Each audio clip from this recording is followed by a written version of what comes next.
અમે હવે જઈએ છે સાબલિયા વિસનગર પહોંચવા સાબલિયાથી જઈશું હવે મોબાઈલ ઘેર મંદિરે પહોંચીને તમને દર્શન કરાવીશું આગળ આપણે વિસનગર પહોંચવા આવ્યા છીએ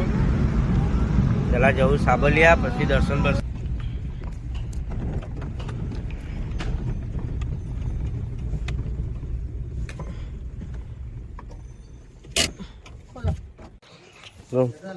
માનુ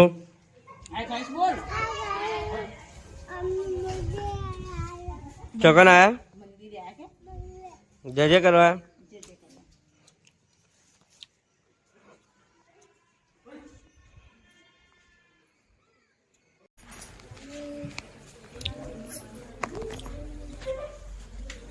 હોટલમાં